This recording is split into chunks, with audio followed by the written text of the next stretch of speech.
In a quiet corner of Konoha, long before destinies were revealed and legends were born, there existed a truth hidden so deeply that even the most attentive shinobi failed to notice it. A truth that began not with the fourth Hokage, but with a young Ainbu prodigy whose life was shaped by loss, shadows, and impossible choices. A truth that whispered that Naruto Uzumaki was actually the son of Kakashi Hatake. But our story doesn't begin with Naruto. It begins years earlier, on a cold evening under a moon that hung low over the village.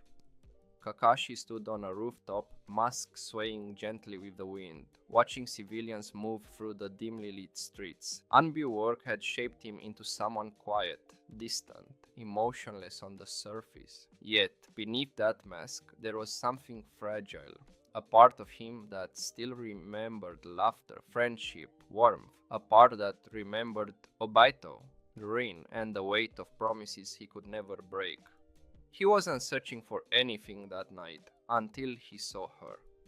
A woman wrapped in a plain dark cloak walked alone past the old stone lanterns near Konoha's eastern market. She wasn't a shinobi, but the calm way she moved made Kakashi pause. She carried no fear in her steps despite the late hour. Something about her presence softened the edges of his tired mind. Her name was Ayame Hatake, a distant cousin of Kakashi's clan, someone who had lived far from the shinobi world, returning to Konoha only because her health had weakened. Kakashi didn't know this yet. He only knew that for the first time in years, he felt drawn to someone. Over the next weeks, their paths crossed again and again.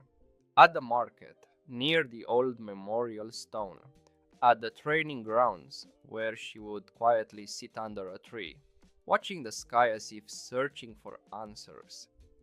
Kakashi tried to ignore the feeling, but fate is rarely something that listens. One evening, after a long INBU mission, he found her sitting by the memorial stone, staring at the names etched into it. Her shoulders shook lightly, not out of fear, but out of exhaustion and loneliness. Kakashi approached quietly. "You shouldn't be out this late," he said. She turned, surprised, but smiled softly. "You're the one who's always here. I should be telling you that." Kakashi didn't know what to say. For the first time in years, someone talked to him like a person, not a weapon. That night became the start of something neither expected. Over months they spoke, shared memories, fears, small pieces of themselves. Kakashi felt human again. Ayame felt seen. But life, especially in the shinobi world, never allows happiness without a price. Ayame's health declined faster than anyone anticipated. Even Konoha's medical course couldn't completely explain it. Something about her chakra system was unstable, delicate in a way that made advanced treatment risky. Kakashi stayed with her whenever he could, taking leave from Ainbo, breaking rules he never broke before. One night, during a storm that shook the entire village, Ayami told him something that froze him in place. "I'm expecting," she whispered. "Kakashi, I'm pregnant." Kakashi felt the world stop. Behind his mask, behind years of discipline, something shattered and reformed into something new. Fear, responsibility, love, all at once. But as Ayame spoke, his heart sank. Her condition meant she might not survive childbirth. "Kakashi, if something happens to me, promise me our child will not live as a weapon. Promise me he won't walk the path you were forced into." Kakashi held her hand tightly, unable to speak. Losing Obito, Rin, Minato, he had survived it all. But the thought of losing Ayame, losing their child, was unbearable.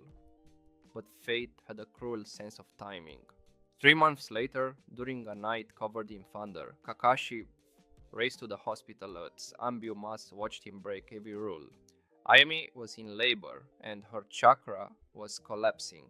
He arrived just in time to hear her final words through heavy breaths. Kakashi, don't let him be alone. Don't let him grow up like you did. And then silence. Ayami passed away moments after giving birth, but Kakashi never saw the child, because at that exact moment the Nine Tails attacked the village. Konoha fell into chaos. Minato and Kushina were rushed into their own crisis. The entire village was burning. Medical staff scrambled to protect infants in the maternity wing. In the confusion, Ayami's newborn was taken into emergency evacuation without any name tag, without any clan record, without anyone knowing he belonged to Kakashi. And when the dust settled, the baby was gone. The record said he died during the attack. Kakashi was told the same. He saw no body, no remains, just a file, a name, a loss he never questioned because he was drowning in grief from the destruction of the Nine Tails. But the truth, the infant survived, hidden away, marked by fate.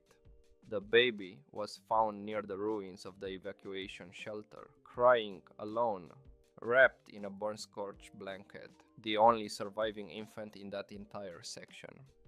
No name, no clan mark, just a small boy with spiky blonde hair and bright blue eyes. The boy was given a name by the nurse who discovered him, Naruto.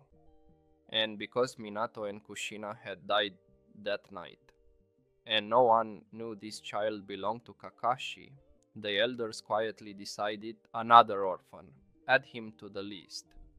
Kakashi never learned the truth. The records were confused, destroyed, overwritten in the aftermath.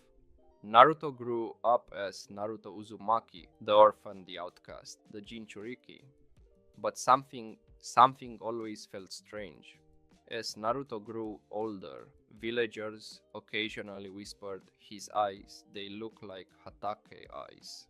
His chakra sometimes flickers like Kopinin Kakashi's. Strange coincidence, isn't it? Even Kakashi himself felt it, though he never admitted it. The way Naruto spoke, the way he laughed, the way he acted without thinking, the raw honesty, the loneliness. Something inside Kakashi stirred every time he saw the boy sitting alone on the academy swing.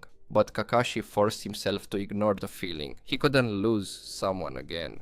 Years passed. Naruto remained unaware, living his childhood alone. Kakashi stayed distant, unknowingly watching his own son struggle through the same pain he once carried. Until one day, everything changed.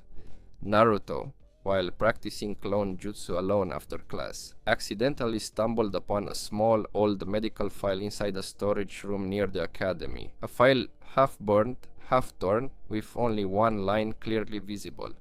Mother, Ayame H. Naruto stared at the name, Ayame. He had never heard it before, but it felt strangely familiar, like a word his heart knew even if his mind didn't. And near the bottom of the page, half erased but still readable under the dust, was a faint ink mark, Clan Hatake. Naruto froze. The air felt heavier. His heart pounded. The world around him dimmed. Could it be? Was this file connected to him? Could he really be? But before he could process the thought, footsteps echoed behind him. Naruto turned, and Kakashi was standing at the door, staring at the old file in Naruto's trembling hands. For the first time in his life, Kakashi's one visible eye widened in shock and fear. The truth he buried for years. The truth the village tried to hide. The truth destiny refused to erase. Was finally beginning to surface. Before we continue to episode 2, make sure to subscribe, like, and comment.